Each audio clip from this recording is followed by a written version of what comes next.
In 1815, a single courier changed the fate of a family forever. He carried news of a battle before anyone else in London knew the outcome. That family was the Rothschilds, and by the time the sun set that day, they had quietly reshaped the balance of European wealth. This is a story of how 5 brothers, starting from a cramped ghetto street, built a financial network so powerful that kings came to them for loans. 2 centuries later, their name is still whispered in boardrooms, but almost no one can say exactly how they did it. To understand the fortune, you have to start with the father. Mayer Amschel Rothschild was born in 1744 in the Judengasse, the Jewish quarter of Frankfurt. Jews in Frankfurt were legally barred from most trades. They couldn't own land. They couldn't join guilds. Commerce was one of the few doors left open. Mayer began as a coin dealer, cataloging rare currency for collectors. It was slow, patient work, but it taught him something rarer than gold: how to read power.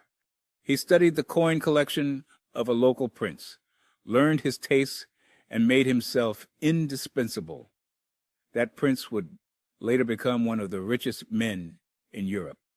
That relationship became Mayer's first real opening. Trust, not luck, was the currency that built the empire. But Mayer knew one merchant in one city was fragile. Kingdoms rose and fell. Wars ruined fortunes overnight. He needed something no army could burn down. So he made a decision most fathers never would. He sent his 5 sons to 5 different cities to build 5 branches of one invisible bank. Amschel stayed in Frankfurt. Salomon went to Vienna. Nathan went to London. Kalman went to Naples. James went to Paris. Each brother ran his house independently, but they wrote to each other constantly in code, sharing information faster than any government courier. This was the real invention, not a product, not a factory, a private information network stretched across an entire continent. In an age when news traveled by horse and ship, information was the most valuable asset in the world, and the Rothschilds had built the fastest private version of it. Which brings us back to that battle in 1815, Waterloo. Nathan Rothschild, running the London house, had agents positioned near the front lines. When Napoleon's army broke, his courier rode straight for the coast.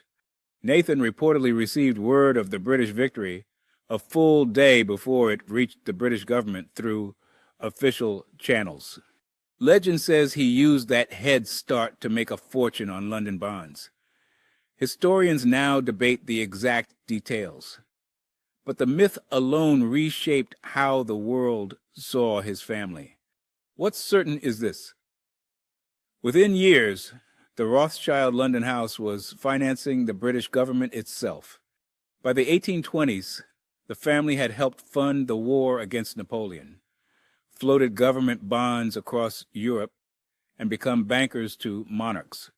One diplomat of the era joked that there were 6 great powers in Europe: Britain, France, Austria, Prussia, Russia, and the Rothschilds. That wasn't hyperbole. When governments needed money to fight wars or rebuild after them, there was often only one family who could raise it fast enough. But raising money for kings is a dangerous business. Kings can be overthrown. Wars can go the wrong way. So, how did the family protect itself from ruin? The answer was diversification before the word existed. 5 branches, 5 currencies, 5 political relationships. If one kingdom fell, the family didn't fall with it. When revolutions swept France in 1830 and 1848, other bankers were wiped out overnight. The Rothschilds absorbed the shock and kept operating. There's a second secret, quieter than diplomacy or diversification. The family almost never sold its own shares to outsiders. Unlike most merchant dynasties, they refused to go public. Ownership stayed inside the bloodline, generation after generation. To keep that control airtight, the family did something almost unheard of. Cousins married cousins. Wealth stayed inside the family tree, not scattered through marriage into other dynasties. It sounds strange to modern ears, but it was a deliberate financial strategy. Every marriage was a business decision, disguised as a ceremony. By mid-century, the fortune was almost impossible to measure.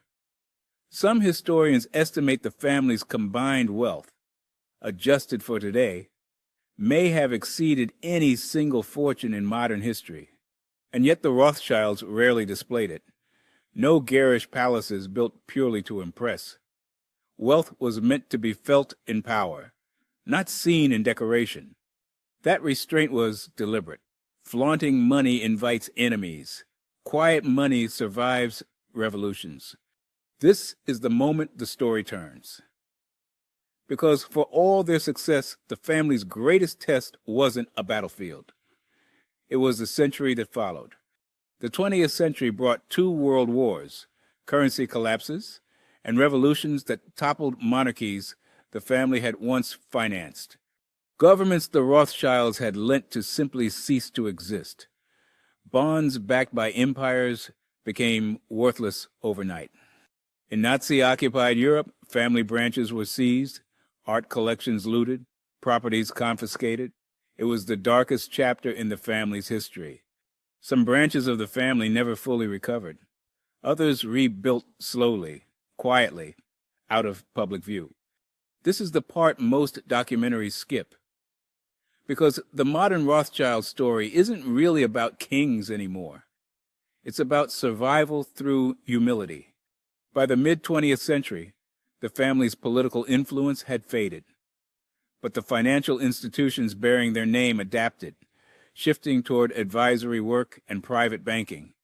Instead of financing wars between nations, they began quietly financing mergers, private wealth, and family offices for other dynasties. It's a lesson in itself. The family that once bankrolled empires learned to survive by becoming almost invisible. So what actually made this dynasty different from the hundreds of merchant families that rose and vanished in the same era? 3 principles repeated for 200 years. First, control the information before anyone else has it. Second, never depend on one kingdom, one currency, or one government for survival. Third, keep ownership inside the family, and keep the family itself quiet. Those 3 principles turned a coin dealer's son from a walled ghetto into the architect of the most enduring private fortune in modern history. It's tempting to reduce this story to conspiracy. Secret meetings, hidden hands behind history. But the truth is less mysterious and more useful. The Rothschilds didn't control the world through secrecy alone. They controlled it through discipline other families couldn't sustain across generations. Most fortunes don't die from bad luck. They die from bad decisions made by heirs who never learned the discipline that built the money in the first place. The Rothschilds understood that money without structure disappears within 3 generations, just like it does in almost every family on earth.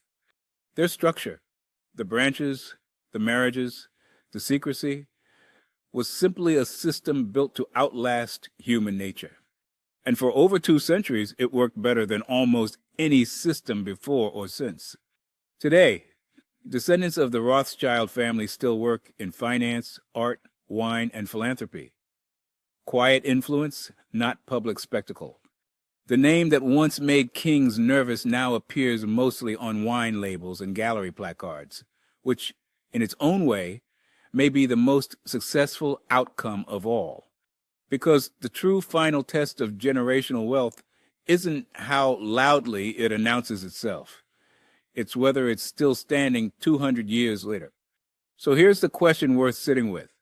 Not how the Rothschilds got rich, but why so few families who get rich ever manage to stay that way. If this story changed how you think about money and legacy, tell me in the comments which principle surprised you most. And if you want more stories,